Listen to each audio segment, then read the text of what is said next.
Myths of Sheogorath by Mamophanes. Written and distributed sometime prior to the Oblivion Crisis. Originated in the province of Cyrodiil. Entered into the Synod Library on the 15th of last seed, 4th era, 452. Dictated by head scribe Cassius Quill to the scribe initiate Maxima Bruchius for transcription. Sheogorath invents music. In the earliest of days, in a time when the world was still raw, Sheogorath decided to walk amongst the mortals. He donned his guise of gentleman with a cane, and moved from place to place without being recognized. After 11 days and 11 nights, Sheogorath decided that life among mortals was even more boring than his otherworldly existence. "What can I do to make their lives more interesting?" he said to himself. At that same moment, a young woman nearby commented wistfully to herself, "The sounds of birds are so beautiful." Sheogorath silently agreed with her. Mortals could not make the beautiful and inspired calls of birds. Their voices were wretched and mundane. He could not change the nature of mortals, for that was the purview of other Daedric princes. However, he could give them tools to make beautiful sounds. Sheogorath took hold of the petulant woman and ripped her asunder. From her tendons he made lutes. From her skull and arm bones he made a drum. From her bones he made flutes. He presented these gifts to the mortals, and thus music was born. Sheogorath and King Lyandir. King Lyandir was known to be an exceedingly rational man. He lived in a palace that was a small, simple structure, unadorned with art and ugly to look upon. "I do not need more than this," he would say. "Why spend my gold on such luxuries when I can spend it on my armies or on great public works?" His kingdom prospered under his sensible rule. However, the people did not always share the king's sense of practicality. They would build houses that were beautiful to look upon, although not necessarily very practical. They devoted time and energy to works of art. They would celebrate events with lavish festivals. In general, they were quite happy. King Lyandir was disappointed that more of them did not follow his example and lead frugal, sensible lives. He brooded on this for many years. Finally, he decided that his subjects simply didn't understand how much more they could accomplish if they didn't waste time on those frivolous activities. Perhaps, he reasoned, they just needed more examples. The king decreed that all new buildings must be simple, unadorned, and no larger than was necessary for their function. The people were not happy about this, but they liked their king and respected the new law. In a few short years, there were more plain buildings than ornate ones. The citizens used the money saved to make and buy even more lavish art and hold even more excessive celebrations. Once again, King Lyandir decided to provide them a strict example of how beneficial it would be to use their time and resources for more practical purposes. He banned all works of art in the city. The people were quite put out by this, but they knew that their king was doing what he thought was best for them. However, human nature is not so easily denied. In a few more years, the city was filled with plain, simple buildings and devoid of any sort of art. However, the people now had even more money and time to devote to their parties and festivals. With a heavy heart, King Lyandir decided that his people were to be treated like children. And like all children, they needed rules and discipline laid down by great figures of authority to make them understand what was truly important in life.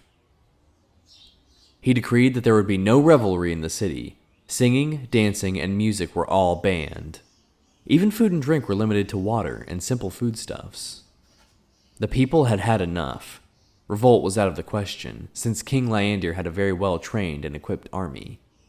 They visited the shrines and temples in droves, praying to all the gods, and even to some of the Daedric princes, that King Lyandir would revoke these new, oppressive laws. Sheogorath heard their pleas and decided to visit King Lyandir. He appeared to the king in his dreams, as a field of flowers, each with arms instead of petals, and the face of the mad god in the center. "I am the lord of the creative and lord of the deranged. Since you have no use for my gifts of creativity, I have decided to bless you with an abundance of my other gift." From that day forward, every child born in the city was born into madness. Since infants do not reveal illnesses of the mind, it was several years before this was realized. The king's own son was among the victims, suffering from seizures and delusions. Yet, King Lyandir refused to change his ways. When his son, Glint, was 12 years old, he stabbed his father while Lyandir was sleeping. With his dying breath, King Lyandir asked, "Why?" His son replied, "It is the most practical thing I could do." The new, young king ordered all the palace servants slaughtered. He ordered a grand festival to celebrate his new reign and the repeal of Lyandir's laws. He served the crowd a stew made from the carcasses of the palace servants. He ordered the east-facing walls of every building painted red, and the west-facing walls painted in stripes. He decreed that all citizens wear ornate masks on the back of their heads. He then burned down the palace and began construction of a new one. In the new palace, the young king ordered his personal chambers to not have any doors, for fear that small woodland creatures would attack him. He ordered that it have no windows for fear that the sun and moon were jealous of him and plotting his death. And thus ended the line of King Lyandir. The people of the city returned to their grand works of art and raucous celebrations. They talked and acted as if they still had a living king, and even kept up the palace, using it to house and care for their mad children. Sheogorath was mightily pleased with this outcome. From that day forward, the city was blessed with more than the normal number of gifted artists and deranged citizens. The Contest of Wills. A mighty wizard named Revate once walked the winds of time to find Lord Sheogorath. His intent was to win a favor from this most capricious of Daedric princes. Upon finding Sheogorath, Revate spoke humbly to him. "Lord Sheogorath, I beg a favor of you.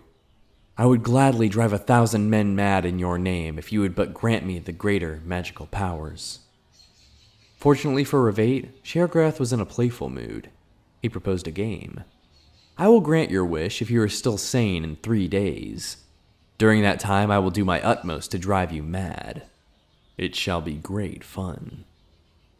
Revate was not so certain that he liked this new deal. He had really been looking forward to driving 1,000 men mad. "Lord Sheogorath, I regret having disturbed you with my shallow, selfish request. I withdraw my unfortunate plea and will humbly leave this place." Sheogorath just laughed. "Too late, mighty Revate. The game is afoot, and you must play." Revate fled, only to find that all exits from the Daedric realm were now sealed. He wandered aimlessly, constantly looking over his shoulder, jumping at every noise. Each moment brought new terror as he waited for Sheogorath to begin. After 3 days, Revate was convinced that every plant and animal was a tool of Sheogorath. He hadn't eaten or drunk for fear that Sheogorath had poisoned the food or drink. He hadn't slept for fear of Sheogorath invading his dreams, which was foolish, as dreams are the domain of Vermina. May she grant us restful sleep. It was then that Sheogorath appeared to him. Revate cried out, "You have set the whole world to watching me. Every creature and plant are doing your bidding to drive me mad." Sheogorath replied, "Actually, I have done nothing. You have driven yourself mad with your fears. Your delusions prove that you are truly deranged, and therefore I win. While you wanted to make 1,000 men mad, I only wanted to break one man's mind.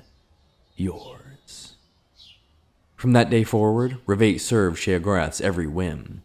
Whenever daring travelers try to approach Sheogorath, Revate warns them, "Sheogorath is already inside each of us.